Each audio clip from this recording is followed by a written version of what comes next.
İngilis dili öğrenmək istəyən hər kəsə salam. Uzun bir aradan sonra yenidən videolarımızla sizinləyik. Bugün sizinlə ekranda görmüş olduğunuz 4000 Essential English Words kitabındakı mətnlərdən birini təhlil edəcəyik və növbəti videolarımızda da həmin bu seriyanı davam etdirəcəyik. Elə isə gəlin vaxt itirmədən başlayaq mətnimizdə. Kitabımızın ilk mətni The Amalfi Coast adlanır, Amalfi sahili.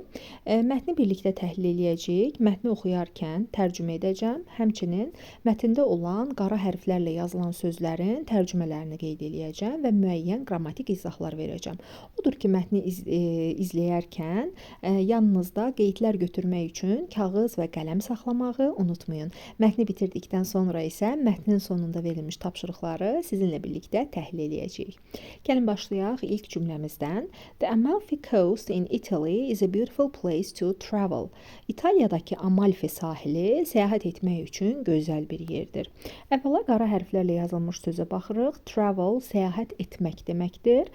Yanındakı to hissəciyi isə səyahət etmək üçün gözəl bir yerdir və yaxud səyahət etməyə gözəl bir yerdir kimi tərcümə edə bilərsiniz cümləni təhlil edərkən. It's a beautiful area with an interesting culture. Maraqlı mədəniyyəti ilə bura gözəl bir yerdir. Located on the Tyrrhenian Sea next to the Mediterranean in southern Italy, the Amalfi Coast has high mountains and amazing beaches. Möhtəşəm çimərlikləri, yüksək dağları olan Amalfi sahili Cənubi İtaliyada Aralıq dənizinin yaxınlığındakı Tirrenian dənizi də yerləşir. Yəni bu dənizin üzərində yerləşir. Və yaxud buna Tiren dənizi də deyə bilərik. Gördüyünüz kimi burada located sözü on sözünü ilə işlənibdir. Located on yəni nəyinsə üzərində yerləşir kimi tərcümə edirik. Bundan əlavə olaraq dəniz adlarının qarşısında the article-nın işlənməsinə də xüsusi fikir veririk. The Tyrrhenian Sea və the Mediterranean. Burada Mediterranean sözünün yanında sea, dəniz sözü yoxdur, amma yəqin ki artıq bilirik. Mediterranean Aralıq dənizi mənasını ifadə edir. Davam edirik. Amalfi is on the west coast of Italy and it takes less than 4 hours to drive there from Rome, the country's capital. Qara hərflə yazılan sözümüzə baxırıq. Capital, paytaxt deməkdir. Ölkənin paytaxtı Romadan bura maşınla getmək 4 saatdan az vaxtınızı aparır. Burada baxın it takes birləşməsi var. It takes vaxt aparmaq mənasını ifadə eləyir. It takes less than 4 hours. Yəni 4 saatdan az vaxt aparır. Less də bildiyimiz kimi little sözünün müqayisə dərəcəsidir. Than var deyə yanında müqayisə dərəcədə istifadə olunubdur. Deməli, ölkənin paytaxtı Romadan bura maşınla getmək 4 saatdan az vaxt aparır və Amalfi İtaliyanın qərb sahilində yerləşir. You will love it from the moment you arrive there. Love sevmək, xoşlamaq, bəyənmək, arrive isə çatmaq mənasını ifadə eləyir. Siz ora çatan andan oranı sevəcəksiniz kimi tərcümə olunur. Davam edirik. There are many activities for travelers, including beautiful beaches for swimming. Üzmək üçün gözəl çimərliklər də daxil olmaqla səyahətçilər üçün burada çoxlu məşğuliyyətlər var. You can also play games on the beach and catch frisbees. Qara hərflərlə yazılan catch sözü tutmaq mənasını ifadə eləyir. Catch frisbee isə frisbee tutmaq mənasını ifadə eləyən bir idman növüdür. Siz həmçinin burada çimərlikdə oyun oynaya bilərsiniz və frisbee tuta bilərsiniz. A boat trip is a good way to spend the day and you may see ducks and other birds sitting on the water. Qara hərflərlə yazılan sözə baxırıq. Boat, qayıq mənasını ifadə eləyir. Ducks isə duck, ördək sözünün cam formada işlənmiş formasıdır. Cümlənin tərcüməsinə baxırıq. Qayıq səyahəti günü keçirtmək üçün yaxşı bir yoldur və siz həmçinin burada suyun üstündə oturan başqa quşlar və ördəklər görə bilərsiniz. Fishing is also a popular activity. Balıq tutmaq da həmçinin məşhur bir məşğuliyyətdir.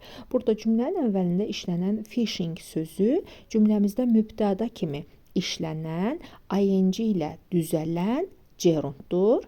Cümləmizdə əgər ing ilə başlayan, ing ilə bitən söz cümlədə mübtədə funksiyasında işlənirsə və bunu biz mak-mək kimi tərcümə edə biliriksə, deməli bu bizdə gerund olacaqdır. Balıq tutmaq məşhur bir məşğuliyyətdir.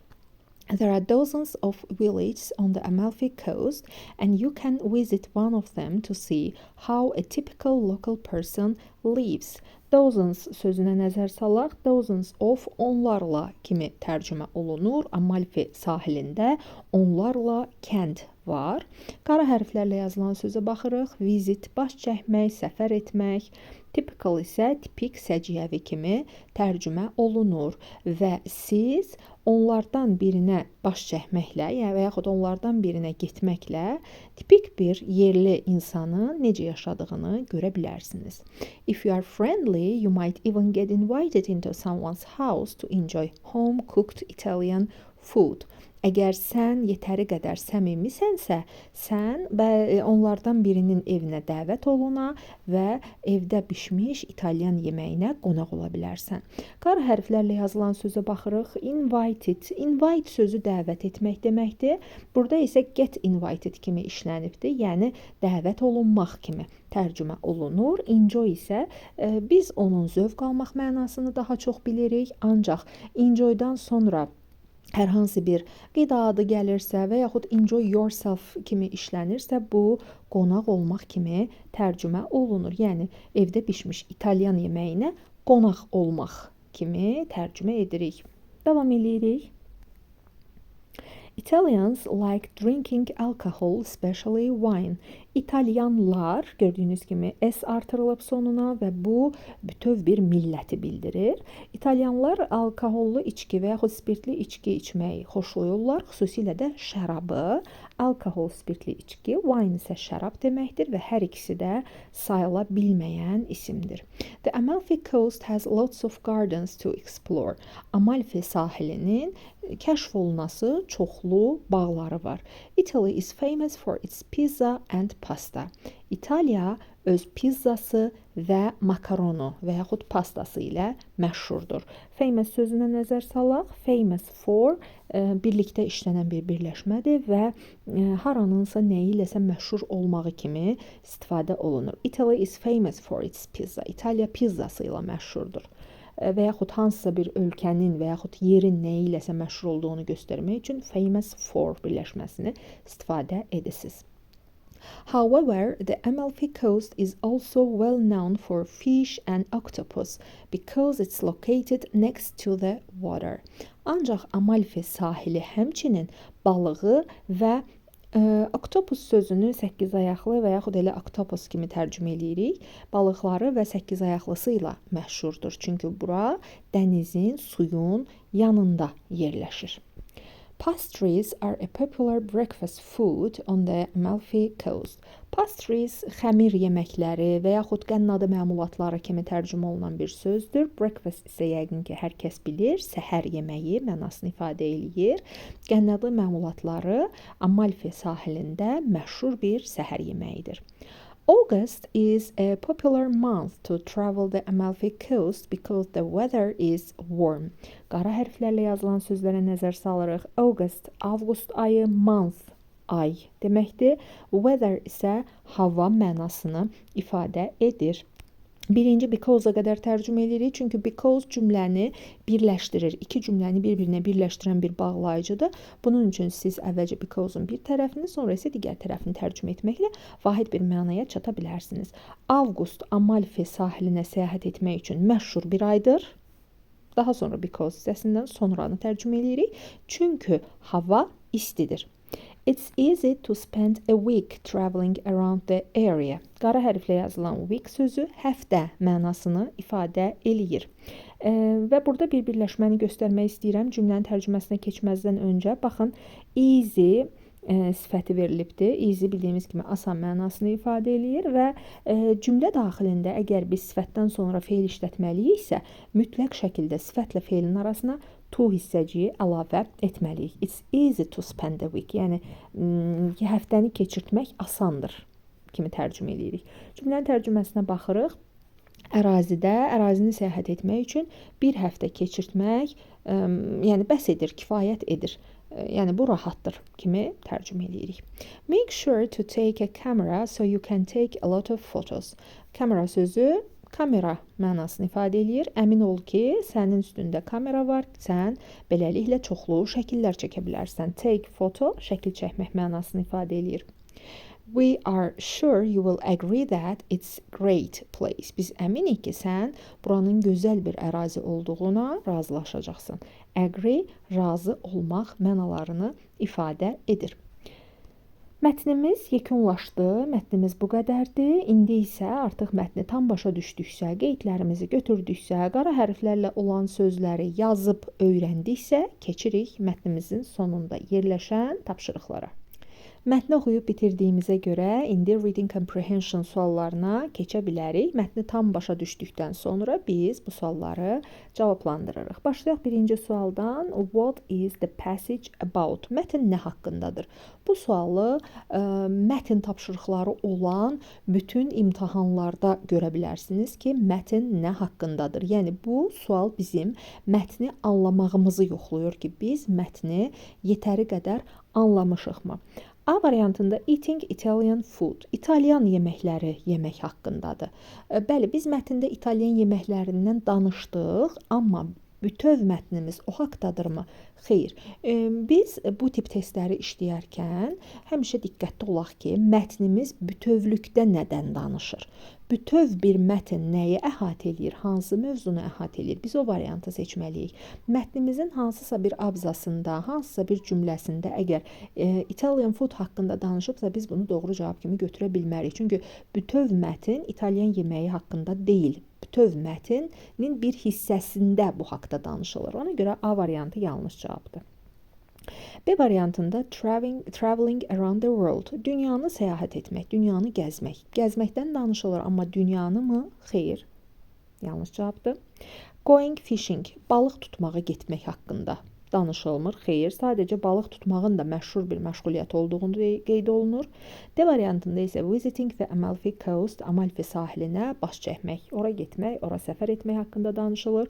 Bəli, D variantı doğru cavabdır. Keçirik ikinci sualımıza. What is not an activity travelers can do on their trip? Öz səyahətlərində səyahətçilər bu məşğuliyyətlərdən hansını etmirlər? Yəni, hansı məşğuliyyət edilmir? Mətndə qeyd olunmur. Gəlin ona baxaq. Go to the beach. Çimərliyə getməkdən danışdıq. Bəli, bu var idi. Ski in the mountains. Dağlarda xizəklə sürüşmək. Xeyr, biz ümumiyyətlə mətndə yay məşğuliyyətləri haqqında danışdıq. Ski isə qış məşğuliyyətidir, yəni xizəklə sürüşmək deməkdir. Ona görə dağlarda xizəklə sürüşmək haqqında mətnimizdə məlumat yox idi deyə biz B variantını seçirik.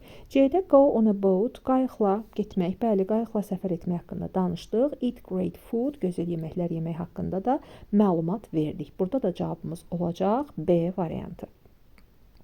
Üçüncü suala baxırıq. What is a popular breakfast food? Məşhur səhər yeməyi hansıdır mətnə görə?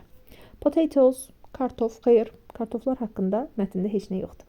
Pasta, pastadan danışdıq, amma səhər yeməyində istifadə olunmurdu. Pastries, bəli, pastries qənnadı məmulatları və yaxud xəmirdən hazırlanan şirniyyatlar məşhur səhər yeməyi kimi mətndə qeyd olunmuşdu. C variantı doğru cavabdır. Pizza isə doğru cavab deyil.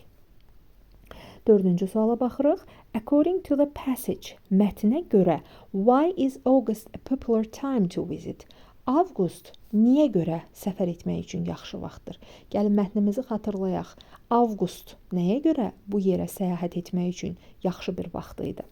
A variantında many people don't work in August. Avqust ayında çox insan işləmir. Xeyr, bu doğru cavab deyil. Bu haqda mətndə heç nə deyilməyib. The weather is warm. Hava isti olur. Bəli, bu haqda məlumat verildi ki, hava isti olur. Ona görə də avqust ayı ora səfər eləmək üçün yaxşı bir vaxtdır. Italian food is best in August. Avqustda İtalyan yeməkləri ən yaxşı halda olur. Xeyr, bu da doğru deyil.